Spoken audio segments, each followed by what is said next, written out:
ಸುದ್ದಿವಾಹಿನಿ. ನಾನು ಸುರೇಶ್ ಬಡಿಗೇರ್. ತಾಲೂಕು ಅಂಗವಿಕಲರ ಪಾಲಕರ ಒಕ್ಕೂಟದಲ್ಲಿ ಅಂಗವಿಕಲಾಗಿ ತಾಲೂಕು ಅಧ್ಯಕ್ಷ ಆಗಿ ಕೆಲಸ ಮಾಡ್ತಾ ಇದ್ದೆ. ನಾನು ಸಂತೋಷ್ ಲಾಡು ಹತ್ರ ನಾನು ಹೋಗಿ ಕಂಪ್ಯೂಟರ್ ಮಿಷಿನು ಬೇಕಂತ ಕೇಳಿದಾಗ ನನಗೆ ಬಹಳ ಸರಿ ಏನು ಓಡಾಡಿಸ್ಲಿಲ್ಲ.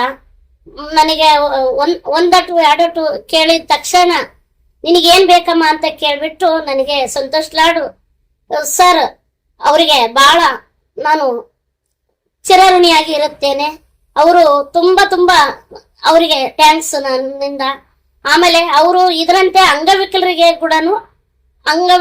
ಕೂಡ ಅವರಲ್ಲಿ ಹೋದ್ರು ಕೂಡ ಯಾವ ಬೇಬಿಷ್ಟಿ ಕೂಡ ಮಾತಾಡೋದಿಲ್ಲ.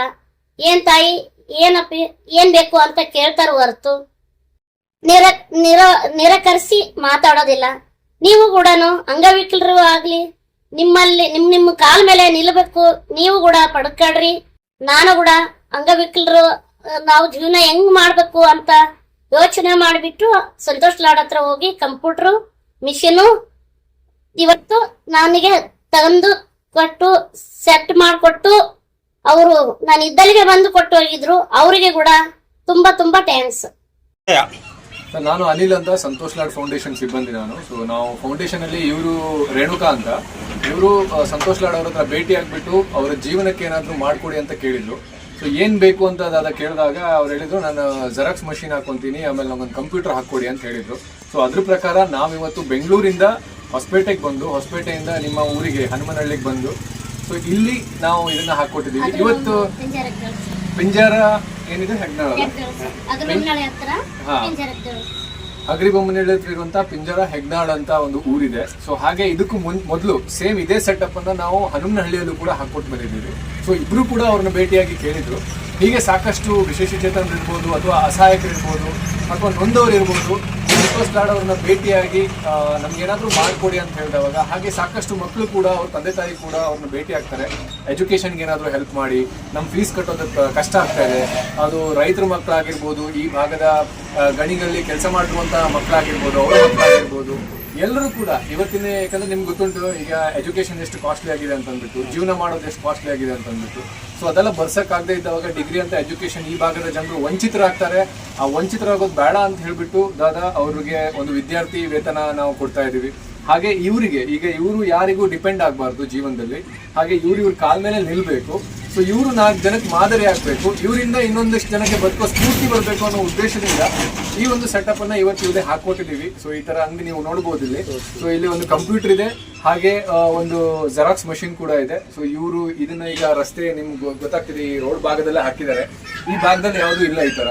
ಸೊ ಇವ್ರು ಇದನ್ನ ಚೆನ್ನಾಗಿ ಮಾಡ್ಕೊಂಡು ಹೋದ್ರೆ ಆಗತ್ತೆ. ಸೊ ನಮ್ಮ ಸಂತೋಷ್ ಲಾಡ್ ಫೌಂಡೇಶನ್ ಆಶಯ ಕೂಡ ಅಷ್ಟೇ, ಇವ್ರ ಜೀವನ ಚೆನ್ನಾಗಿ ಆಗ್ಬೇಕು ಅಂತ. ಹಾಗೆ ಸಂತೋಷ್ ಲಾಡ್ ಅವರ ಆಶಯ ಕೂಡ ಅಷ್ಟೇ. ಸರ್ ಇದು ಪ್ರಾಜೆಕ್ಟ್ರಾ ಇದು ಒಂಥರ ಇನ್ನ ಹೆಚ್ಚಿನ ರೀತಿಯಾಗಿ ಎಲ್ಲರಿಗೂ ಕೊಡ್ತಾ ಇದ್ರ? ಇದು ಯಾರೇ ಒಬ್ರು ಈಗ ನೊಂದಿರ್ಬೋದು ಅಥವಾ ಅಸಹಾಯಕರಿರ್ಬೋದು, ಸಮಾಜದಲ್ಲಿ ಒಂದು ಕೆಳ ವರ್ಗದಲ್ಲಿರ್ಬೋದು, ಹಾಗೆ ಬಡವರು ಇರ್ಬೋದು, ಅವ್ರೆಲ್ಲರಿಗೂ ಯಾರು ಅಸಹಾಯಕರಿದ್ದಾರೆ ಅವರೆಲ್ಲ ನಮ್ಮ ಹತ್ರ ಬಂದು ಕೇಳಿದ್ರೆ ಖಂಡಿತವಾಗಿ ಕೊಡ್ತೀವಿ. ಬಟ್ ಅವರು ಅರ್ಹರಿರ್ಬೇಕು ಅದಕ್ಕೆ. ಸರ್ ಇದು ತಾಲೂಕು ವೇಜ್ ಮಾಡ್ತಾ ಇದ್ರ ಎಲ್ಲಾ ಜಿಲ್ಲೆಗೆ ಕೊಡ್ತಾ ಇದ್ರ? ಇಲ್ಲ, ಇದು ಕರ್ನಾಟಕದಾದ್ಯಂತ ಸಂತೋಷ್ ಲಾಡ್ ಫೌಂಡೇಶನ್ ಕಾರ್ಯನಿರ್ವಹಿಸುತ್ತೆ.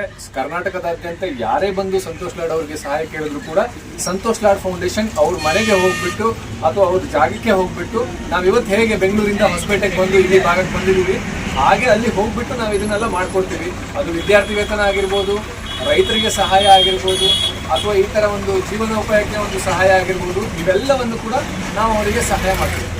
ರೇಣುಕಮ್ಮರ ನಿಮಗೆ ಪರಿಚಯ ಹಚ್ಚಿದ್ದು ಯಾರು ಇವರಿಗೆ? ಪರಿಚಯ ಹಚ್ಚಿದ್ದು ನಾವು ಸಂತೋಷ್ ಲಾಡ್ ಕಾರ್ಯಕ್ರಮಗಳು, ಆಮೇಲೆ ಬಡವರು ಓದ ಮಕ್ಕಳು ಅಂತ ಹೇಳಿ ಬಂದು ಅವರು ಸರ್ ಹೇಳಿದ್ರಲ್ಲ, ಅದೇ ರೀತಿಯಲ್ಲಿ ನಾವು ಅವರು ಮಾಡಿದಂಥ ಕಾರ್ಯಗಳನ್ನು ಕೊಡೋಂಥದ್ದು ವಿಡಿಯೋ ಅವರು ಕಾರ್ಯಕ್ರಮಗಳು ಎಲ್ಲ ನೋಡ್ತಾ ಬರ್ತಿದ್ವಿ. ನಾವು ಇಂಥವ್ರಿಗೆ ಮೀಟ್ ಆಗ್ತೀವಿ ಇಲ್ಲ ಅಂತ ಡೌಟ್ ಇತ್ತು.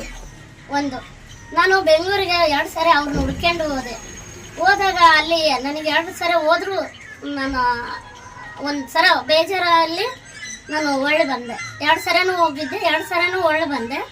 ಆಮೇಲೆ ನಮಗೆ ಐಡಿಯಾ ನಮ್ಮ ಫ್ರೆಂಡ್ ಒಬ್ಬರು ಆದ್ರೆ ಆಗಲ್ಲ, ನೀನು ಹಿಂಗಾದ್ರೆ ಯಾವುದು ಏನು ಗುರಿ ಮುಟ್ಟಕ್ಕಾಗಲ್ಲ, ನೀನು ಸಾಯನೂ ತಗೊಳಲ್ಲ ಅಂತ ಇಷ್ಟೇ ಅಡ್ಡಾಡ್ತೀಯ, ಅಂತ ಅಸಹ್ಯವಾಗಿ ಅನ್ಕೊಂಡಂಗೆ ಮಾಡ್ಕೋಬೇಡ, ನಿನಗೆ ಯಾರನ್ನ ಕಂಡ್ರೆ ಏನು ಒಳ್ಳೇದು ಅಂತ ತಿಳುವಳಿಕೆ ತಗ ಫಸ್ಟು ಅಂತ ಹೇಳಿ ಬಂದಾಗ ನಾನು ಒಬ್ಬರಿಗೆ ಗನ್ಮನ್ ಸರ್ ಅಂತ ಇದ್ರು ಭೀಮ್ನಾಥ್ ಸರ್ ಕಡೆಗೆ, ಅವರು ನನಗೆ ನೆನಪಾಯಿದ್ರು. ಅವರು ಕೂಡ ಭಾಳ ಸರಿ ನಮ್ಮ ಅಗ್ರಿಬೊಮ್ಮನಹಳ್ಳಿಯಲ್ಲಿ ಭಾಳ ನಾನು ಏನಾದರೂ ಹೋದರೆ ಭಾಳ ಹೆಲ್ಪ್ ಮಾಡ್ತಾಯಿದ್ರು. ಹೋದರ ಸಾರು ಇಲ್ಲ ಅಂತ ಹೇಳ್ತಿದ್ರು. ಆ ಮುಖಾಂತರಲಿಂದ ನಾನು ಅವರು ಗನ್ಮನ್ ಸಾರಲ್ಲಿಂದ ಅವ್ರಲಿಂದ ಮತ್ತೆ ನನಗೆ ಸಂಬಂಧ ಇಲ್ಲ ಅಂತ ಹೇಳ್ಬೋದಿತ್ತು. ಅವ್ರ ಕಡೆಗಿಲ್ಲ, ಈಗ ಇವ್ರ ಕಡೆಗೆ ಇದಾರ, ಮಿನಿಸ್ಟ್ರಿ ಕಡೆಗೆ ಇದಾರ, ತುಕಾರಾಮ್ ಸರ್ ಕಡೆಗೆ. ಆದರೂ ಇನ್ನೊಂದು ಗನ್ಮನ್ ಸರ್ಗೆ ನಂಬರ್ ಕೊಟ್ಟು ಮಾತಾಡೋ ಅಂತ ಹೇಳಿದಾಗ ನಾನು ಅಲ್ಲಿ ಕೂಡ ನನಗೆ ಸ್ಪಂದಿಸಲಿಲ್ಲ. ನಾನು ತಾಲೂಕು ಅಧ್ಯಕ್ಷ ಆಗಿನಿ, ಅಂಗವಿಕಲರ ಪಾಲಕರ ಒಕ್ಕೂಟಕ್ಕೆ ನಾನು ಹೋರಾಟಗಾರ್ತಿ. ಅಂಗವಿಕಲರಿಗೆಲ್ಲ ನ್ಯಾಯ ಕೊಡಿಸಿದ್ದೀನಿ, ಗಾಡಿ ಕೊಡಿಸಿದ್ದೀನಿ.